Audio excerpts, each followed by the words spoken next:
The former member of parliament for Mathera and the former DO, who has a very bad history among his people, beginning with what he did in Limuru, and beginning with the excerpts you have seen that he even stole relief food in Laikipia. No, but can we focus on the president? What can people in Mount Kenya region identify with the former DO? Reforms, tea sector, dairy sector, coffee sector? It's misery, persecution, thuggery, theft, gangster attitude. But you cannot do that unless the blessings of the boss. That's the only attitude or attributes you can accord to the former DO. Mr. Gachagua has outlived his usefulness. You can say he has become a political garbage. The fact is, Mr. Gachagua, the former DO, the former member of parliament, is a political failure. Look, he's waiting to rock the boat within so that he can think that he can get sympathy. That's what he's doing. We are past that nonsense of emotional political sympathy. We are looking at the real issues. How and why the Deputy President Rigathi Gachagua chose to settle on lawyer Ndegwa Njiru is a case to study. Personally, I have known Ndegwa Njiru, seeing him arguing in several cases of impeachment. And in fact, he has won almost all of them, if not all. And from where I sit, I can authoritatively say this one man, Ndegwa Njiru, is the king of impeachment cases in Africa, if not Kenya alone.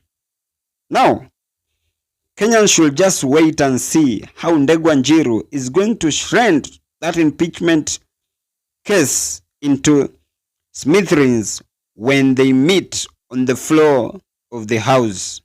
But from the video that I've posted above, you and I are asking ourselves, what changed?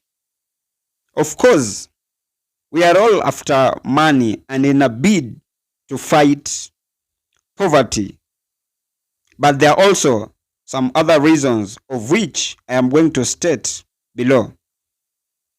How I wish that the 3-judge bench that is going to be constituted by the Chief Justice Martha Koome should make very decisive judgments as per the laws established and not as per instructions that they are going to be given from the highest office of the land. And when I say from the highest office of the land, I know you understand what I'm trying to mean.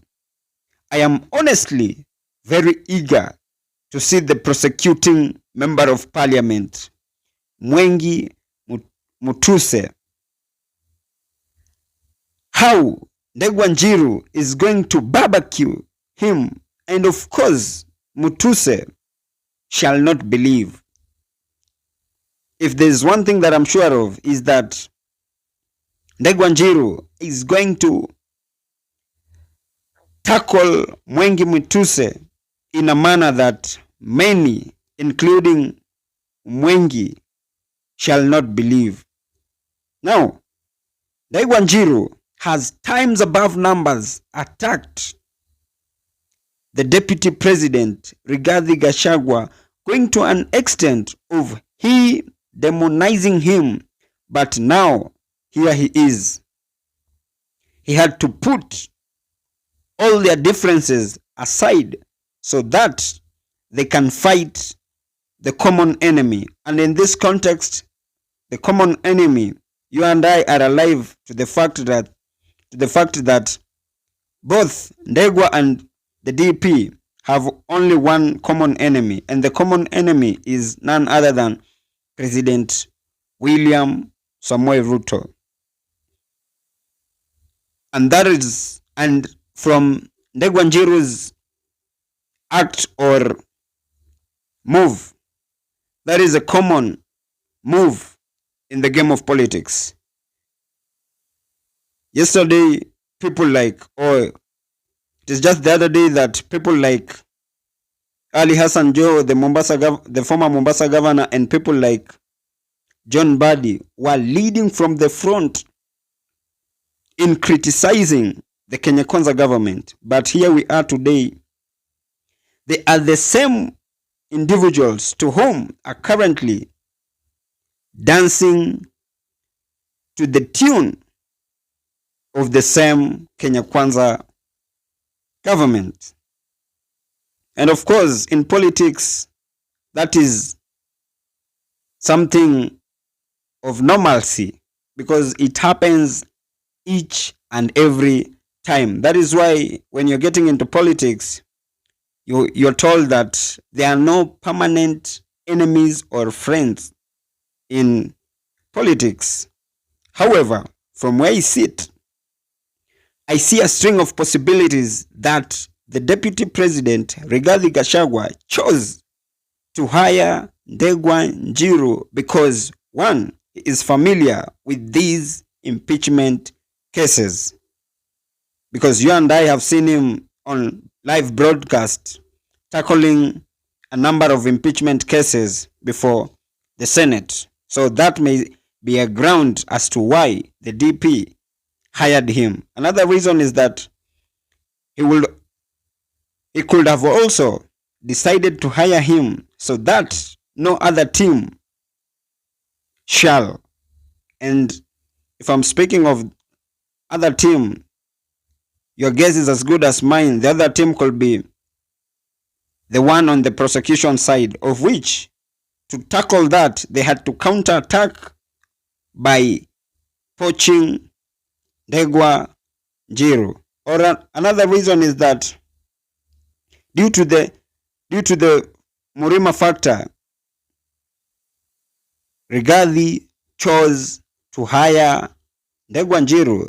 Remember, they're all coming from the same Murima that the DP has been consistently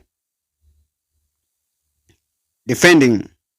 So the Murima lawyers saw it fit and saw it that it was the right time for them to put their differences aside so that they can come together in a unison and a unified manner to defend and protect a son of their own. And in this context, the son being the Deputy President, Honorable Rigathi Gachagua.